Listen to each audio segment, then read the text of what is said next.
Hello, wonderful people. It's Medicosis Perfectionalis, where medicine makes perfect sense, or I should say, Physicosis Perfectionalis, where physics make perfect sense. Welcome back to my physics playlist. In the last video, we had an introduction to physics, and we talked about the 10 commandments of physics. As for today, it's time to talk about physical measurements. Physical quantities, whether they are fundamental or derived, tools of measurement, and units of measurement or measuring units. For example, mass is a quantity measured in kilograms. That's a measuring unit. Length is measured by a ruler or a meter or a measuring tape in terms of meters. Time is measured in seconds. Click the like button, click the subscribe button, and let's get started. This video is part of my physics playlist, but I have gazillion other playlists as well. Let's start by answering the question of the previous video. Electric current intensity of 5 MA, lowercase m, uppercase A, equals blank micro A. Pause and try to answer this yourself. Okay, so what does that M mean? It means milli, which means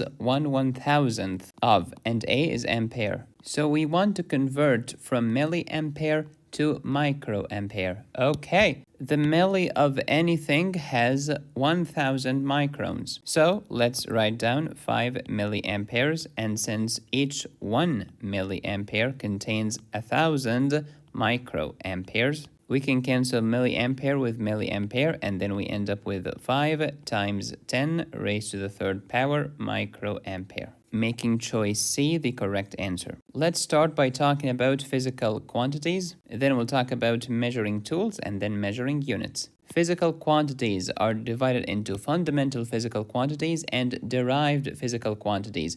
Derived because we derive them from the fundamental quantities. What is the definition of a fundamental physical quantity? It is a quantity that cannot be defined in terms of other physical quantities. You cannot derive it from something else. It is essential, so to speak. Such as length. You cannot derive it from something else. You have to directly measure the length of this pencil. Time is also fundamental, and mass is fundamental as well. From length, we can derive surface area, which is length times width. From length, we can derive volume, which is length times width times height. From distance and time, we can derive speed. From speed and time, we can derive acceleration. If I know the mass and the gravitational force, I can derive weight. Now let's play this game. I will write down the entity and you tell me, is this a fundamental quantity or a derived physical quantity? Let's go. How about time? Well, if time is not fundamental, then what is? Let's try length or distance. What do you think? It is fundamental. Let's try something like speed. It is derived. Why is this? Because speed equals distance, or you can say length, over time. It is derived from this guy and this guy. Length over time, meaning that speed is a derived physical quantity. How about velocity?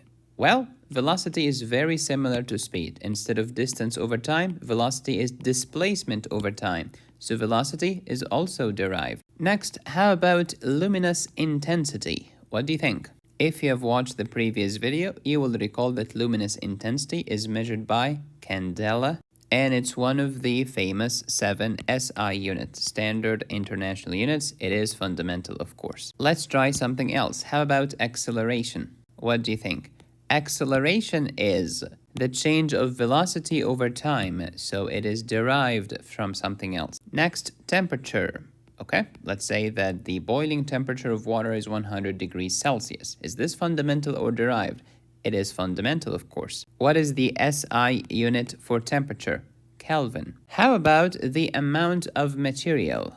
Okay, if you've watched the previous video, the amount of material is measured in moles, and moles is one of the 7 SI units, so the amount of material is fundamental. Next, how about force? Well, force equals mass times acceleration, so it is derived from other quantities, so force is derived. What about electric current intensity? Oh, the one that we measure with amperes? Oh, it is fundamental.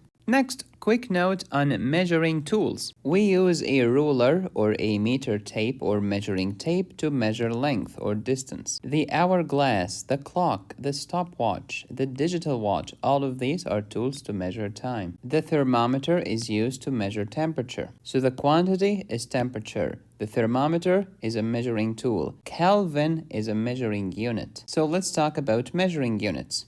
You have to memorize the 7 standard international base units. The 7 fundamental quantities are here, and the 7 measuring units for these quantities are written here. Length is measured in meters, time in seconds, temperature in kelvins, mass in kilograms, amount of substance in mole, electric current in ampere, light intensity in candela. Notice how candela is wrote, lowercase c, lowercase d. But if you write it like this, uppercase c, lowercase d, this is cadmium, one of the elements on the periodic table, not candela, so be very careful. Distance is a fundamental physical quantity. Time is a fundamental physical quantity. Distance is measured in meters, time in seconds. Those are the SI units. But speed is derived from distance and time. After the 7 standard international units, you can add 2 more just in case. The angle measure is measured in radian, and that's why in your calculator there is an R mode and there is a D mode. R stands for radian and D stands for degree, which reminds me of Steve Harvey's bit. She asked me, "Do you have a degree?" I said, "I don't have a degree." So how are you planning on making money without a degree? Ta-da! Solid angle measure is measured in steradian.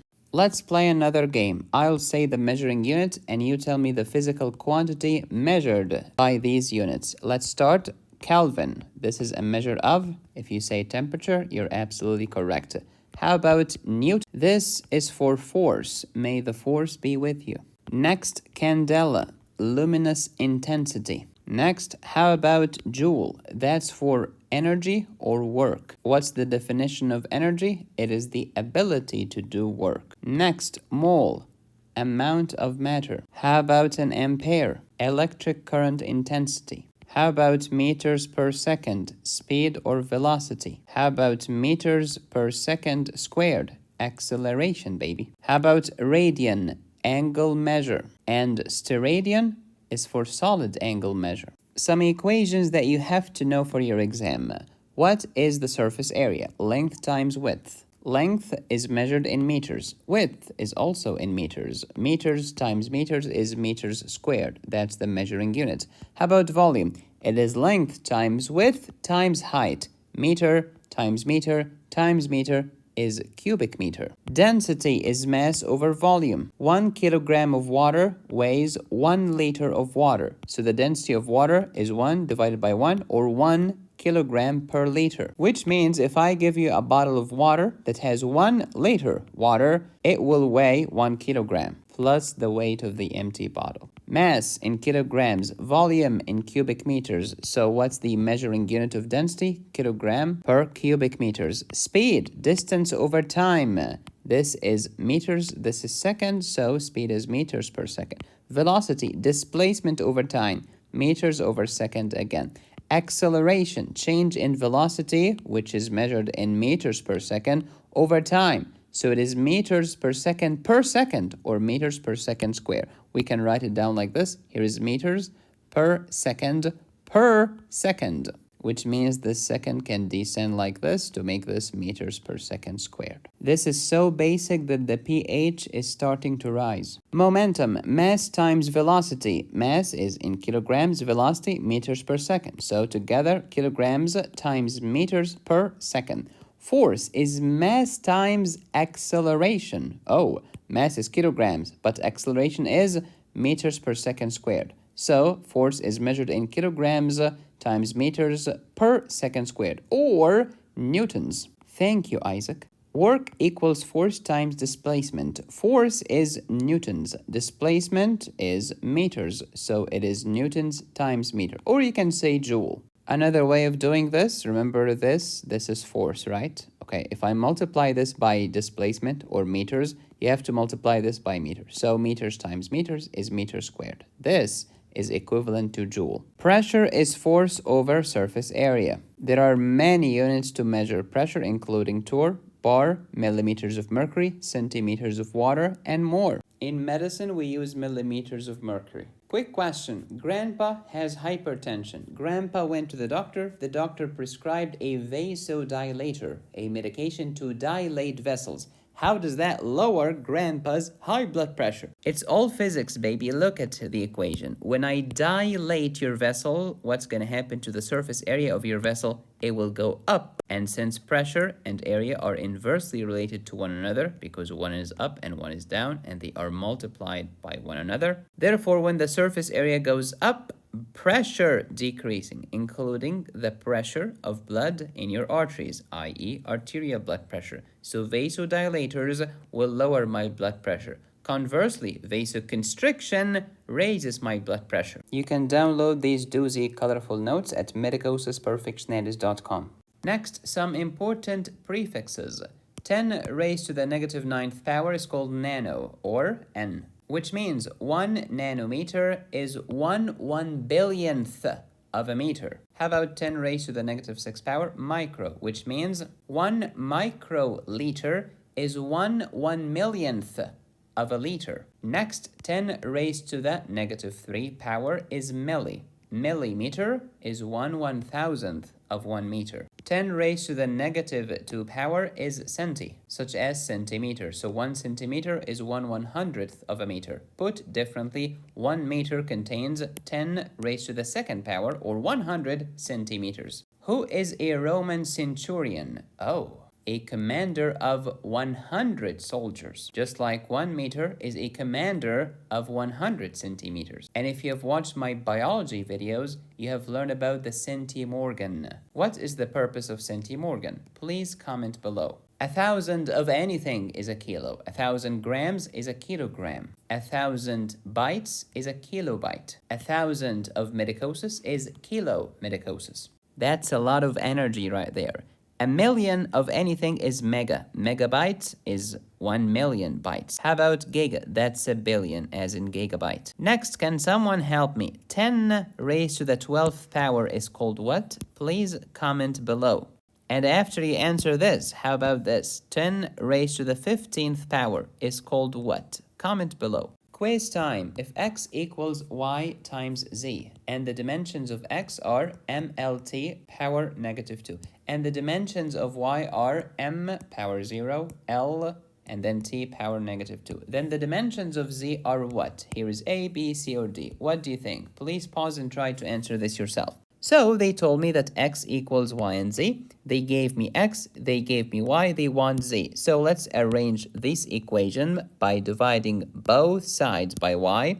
So z equals x over y. All right, what is x and what is y? I know x, it is m power 1. It's not written because it's implied. L power 1 and t power negative 2. This number right here is written there. Next, let me put y downstairs, okay? It is m power 0, l power 1, and t times negative 2. Just like this, you write it down.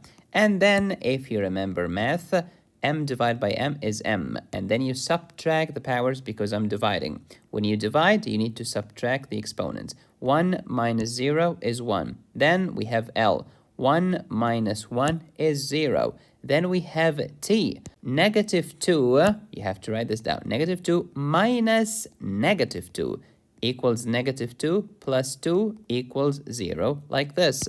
So the answer should be m power 1, l power 0, and t power 0, making d the correct answer. By the way, m stands for mass, l stands for length, and t stands for time. Even if you did not know any of this, even if you thought that this stood for bacon, lettuce, tomato, it doesn't matter. If you know your math, you will get it right. If you find these videos helpful, please support the channel by buying me a coffee. Go to buymeacoffee.com/medicosis. Thank you. Next, here is a question for you. Please pause and try to answer this. So what do you think? All right, we want the density. I know the equation. Density equals what? It equals mass over volume. Do I have the mass of this planet? The answer is yes, I do. The mass is here. Do I have the volume? I do not. I have the radius. I do not have the volume. Okay, so let's assume that Saturn is a perfect sphere. How can we get the volume of that sphere? You will recall from mathematics that the volume of the sphere equals 4 over 3 pi r power 3. So let's write the mass upstairs. It is 5.68 times 10 power 26 kilograms. But I want the answer in grams. How many grams are in 1 kilogram? A kilo of anything is 1,000. So to convert kilograms to grams, you multiply by 1,000 or times 10 power 3. That's 1,000 right there. How about the volume? Well, the volume has to be calculated from this equation. The volume is 4 over 3 pi. You can use 22 over 7 or 3.14.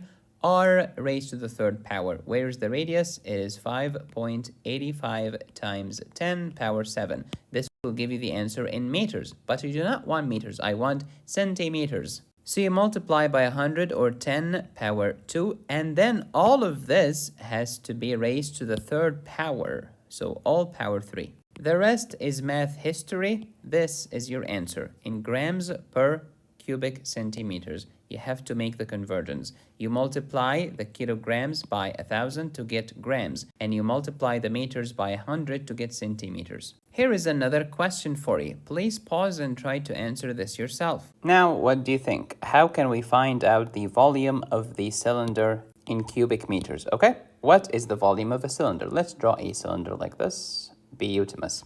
To calculate the volume of the cylinder, you have to imagine the cylinder as a circle and a height. Oh, because that's what's on the inside. That's the volume. So what is the surface area of the circle on top? It is pi r squared. And what is the height of this cylinder? It is called h. Therefore, the volume of the cylinder equals pi r squared h. But remember that we want everything in meters, so this has to be in meters and this as well. So what is pi? It is 3.14, or if you are super sophisticated, it's 14159 after the decimal point. Okay, what is the radius? I want it in meter, please. The radius here is 500 centimeters, which suspiciously enough is 5 meters. You need to square this. And then you multiply this by the height. How much is the height? 4,000 centimeters or 40 meters, just like that. When you square the 5, it becometh 25, and multiply that by 40. You can simplify this into 25 times 4 times 10. 25 times 4 is 100, times 10 is 1,000. So all of this is 1,000. Multiply this 1,000 times this, and you will shift the decimal point 3 periods. All right, here's 1, 2, and 3. So the answer should be 3141.59. What? Cubic meters, and this is the volume of the freaking cylinder. Next, how can I find the mass of the cylinder? Well, I have the density and I've calculated the volume. I know that density equals mass over volume. Cross multiplication, mass equals density times volume. How much is the density? They told me it is 100 kilograms per cubic meters, like this. And you multiply this by the volume. I just calculated the volume, 3141.59 cubic meters. We can cancel cubic meters with cubic meters. The 100 will shift the decimal point 2 times forwards like this. 3141.59, and my measuring unit is just kilograms as they wanted. So this is my final answer. If you're super duper sophisticated and you want to write it down in the scientific notation, remember that this item has to be between 1 and 10. So let's focus on the 3, which means the decimal point has to shift from here. Here is 1, 2, 3, 4, 5 times to the left, making this 3.14159. I shifted 5 times. So 10 raised to the 5th power kilograms. And here is everything neat and organized in color. This is the volume and this is the density. You can download all of these physics notes and general chemistry notes, organic chemistry notes, biochemistry notes, biology notes, physiology notes, anatomy notes, all kinds of notes on my website, medicosisperfectionalis.com. I help you learn, understand, and pass exams. And check out the other playlists on this channel as well. If you want to learn about how your kidney works, the glomerular filtration rate, GFR, and what happens in the proximal tubule, loop of Henle, distal tubule of your kidney, download my renal physiology course at medicosisperfectionalis.com. There are more than 600 premium videos available on this channel when you click the join button and choose the highest tier. Please subscribe, hit the bell, smash like, support the channel on Patreon, PayPal, or Venmo. Go to my website to download my courses, notes, and cases, or if you would like me to personally tutor you. Be safe, stay happy, study hard. This is Medicosis Perfectionalis, where medicine makes perfect sense.